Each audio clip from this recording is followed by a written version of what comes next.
In this episode, we're going to tackle scalp micropigmentation. We'll talk about what it is and where I see its use and where it fits in our practice. So stick around. Welcome to the Hair Loss Show. Dr. Russell Knudsen and Dr. Vikram Jayaprakash discuss issues relating to hair loss and the medical and surgical treatment of hair loss in both men and women. Hi everyone, and welcome back to the Hair Loss Show, episode number 79, and we're going to talk about scalp micropigmentation.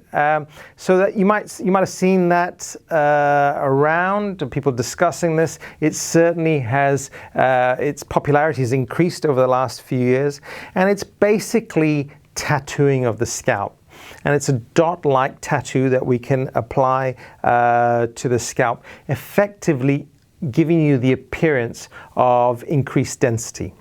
So where does that become useful? Because if you look at hairs, all right, let's just say you have 3 hairs here, and that may look sparse, but if you look at it, that's in 3 dimensions, but if you look at it directly on, it looks like 3 dots.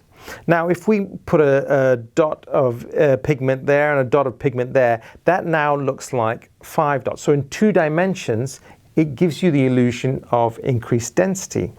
So that's basically what scalp micropigmentation is. It's a dot-like tattoo on the scalp, which gives you the illusion of increased density of hair. And it's a very artistic process. It should be done by someone who has a lot of training in that matter, who's got an artistic flair and able to pick the gaps to give you that look of increased density.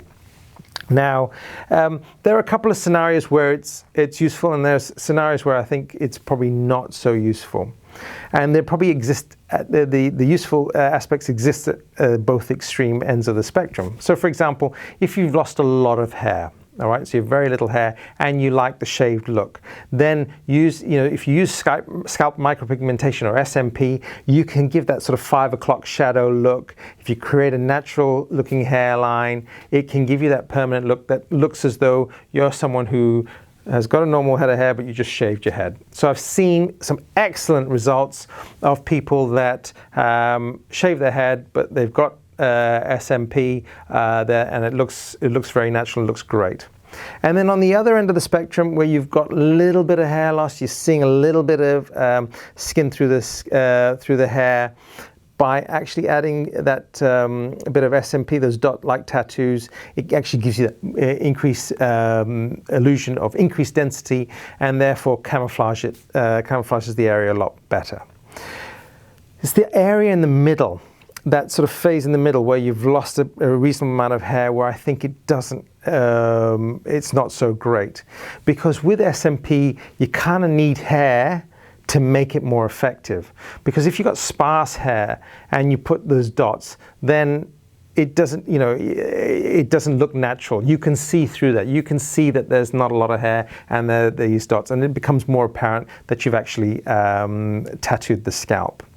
Now, I say tattoo, it's different than, say, you were getting a tattoo on your arm. The ink is very different. Most of the time, the ink is not fully permanent. It does last a long period of time. But we're using sort of organic inks that will slowly fade over time. And so sometimes we have patients where we do SMP on, and then over the next few years it fades a little bit and it needs a little bit of a top up, and that's perfectly fine.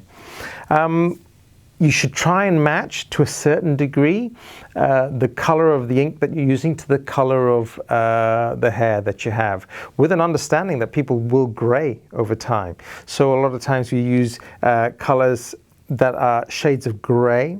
There are colors in the brown part of the spectrum that we can use as well. So if you're undertaking a procedure of SMP, make sure that whoever's doing that is skilled at actually doing it. If you're recreating a hairline, make sure that they understand the artistry of hairline design and where it can be used for most benefit, because it's not that you need the entire scalp covering. It may be just separate parts of the scalp just to give that area that look of increased density.